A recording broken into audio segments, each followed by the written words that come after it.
பொங்கல் விடுமுறை கொண்டாட்டங்களுக்கு மத்தியில் வாசிப்பில் நாட்டம் கொண்ட ஆயிரக்கணக்கானோர் சென்னை புத்தக கண்காட்சியில் குவிந்தனர். இது குறித்த செய்தி தொகுப்பை காணலாம். நல்ல நூல்கள் சிறந்த நண்பர்கள் என்கிறது ஒரு பழமொழி. நான் வாசிக்காத நல்ல புத்தகம் ஒன்றை வாங்கி வந்து என்னை சந்திப்பவனே என்னுடைய தலைசிறந்த நண்பன் என்றார் ஆபிரகாம் லிங்கன். அதன்படி புத்தகங்களையும் வாசிப்பையும் கொண்டாடும் வகையில் சென்னையில் இந்த ஆண்டு 49வது புத்தக காட்சி நந்தனம் YMCA மைதானத்தில் தொடங்கியுள்ளது. வரும் 21ஆம் தேதி வரை நடைபெறும் இந்த புத்தக காட்சியில் முதல் முறையாக குழந்தைகள் விளையாடுவதற்கென தனி பூங்கா அமைக்கப்பட்டுள்ளது. அனைத்து புத்தகங்களுக்கும் 10% தள்ளுபடி வழங்கப்படுவதாக பதிப்பாளர்கள் தெரிவித்தனர். புத்தக காட்சியில் சுமார் 1000 அரங்குகள் அமைக்கப்பட்டுள்ளன. பல்வேறு மொழிகளைச் சேர்ந்த பதிப்பாளர்கள் இங்கே வந்துள்ளார்கள். அது மட்டுமல்ல, வெளிநாட்டில் உள்ள பதிப்பகங்களும் இந்த புத்தக காட்சியில் பங்கு பெற்றிருக்கின்றன.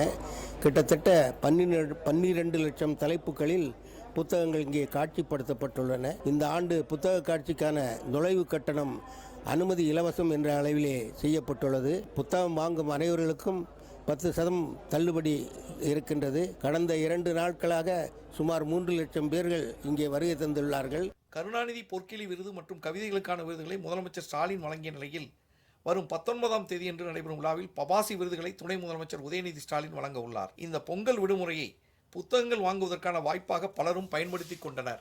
காமனாக ஜென்ரிக்கான புத்தகங்களும் இந்த தடவை ஆனந்த் ஸ்ரீனிவாசனோட 435 அவரோட ஸ்டால் போட்டுக்கா சொன்னார். அவரோட புக்ஸை வாங்குறதுக்கும் முக்கியமாக வந்திருக்கேன். இது எனக்கு சின்ன வயசுலேருந்தே புத்தகங்கள் படிக்கிற பழக்கம் உண்டு. நாவல்ஸ் அந்த மாதிரி புத்தகம்னா நான் சொல்கிறது அதை படிக்கிற பழக்கம் உண்டு. ஸோ நிறைய புக்ஸு, நிறைய நாவல்ஸு நம்ம வாங்கணும்னு நினச்சிருப்போம். பட் வாங்குறதுக்கு சந்தர்ப்பம் கிடச்சிருக்காது, அல்லது எங்கே கிடைக்கும் நமக்கு தெரியாது. அதெல்லாம் ஒரே இடத்துல பார்க்க முடியும், பார்த்த இடத்துல வாங்க முடியுங்கிறது தான் இங்கே வரோம்.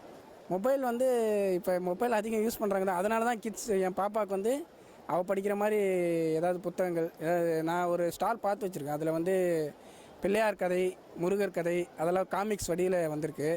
அது மாதிரி வாங்கிட்டு போய் கொடுக்கலாம். அப்படி இல்லைன்னா நிறையா ஏதாவது ஆக்டிவிட்டீஸ்னோட இருந்த புக்ஸ் ஏதாவது வாங்கலாமான்னு பார்த்துட்டு போயிட்டுருக்கேன். என்னதான் மொபைல் வந்தாலும், நீங்கள் ஐபேட் இருந்த மொபைல் எல்லா இது வந்தாலும் உங்களுக்கு புக் ஃபேர்ன்றது ஒரு இன்ட்ரெஸ்டிங் இது. நீங்கள் புக்கு எடுத்து ஒரு புக்கில் படிக்கிற மாதிரி என்னதான் நீங்கள் மொபைலில் படித்தாலும் உங்களுக்கு அந்த மாதிரி வராது. தட் இஸ் லைக் ஒரு மெக்கானிக்கல் இது மாதிரி தான் அது ஆகிடும். உங்களுக்கு புக்கில் படிக்கிற அந்த இன்ட்ரெஸ்டிங் ஸ்டோரிஸ் உங்களுக்கு மொபைலில் லைஃப் டைமில் எப்போவுமே கிடைக்காது உங்களுக்கு. So every child, every adult should come and attend the book fair. Actually புத்தகங்கள் நண்பர்களுக்கு இணையானவை. அவற்றை படிக்கும்போது நாம் கற்பனை உலகிற்கே சென்று விடுகிறோம். நவீன தொழில்நுட்பங்கள், இணையதள ஆக்கிரமிப்பு, ஸ்மார்ட் போன்களின் விஸ்வரூபத்தால் புத்தக வாசிப்பு பழக்கம் குறைந்து வரும் தற்போதைய சூழலில் இது போன்ற புத்தக காட்சி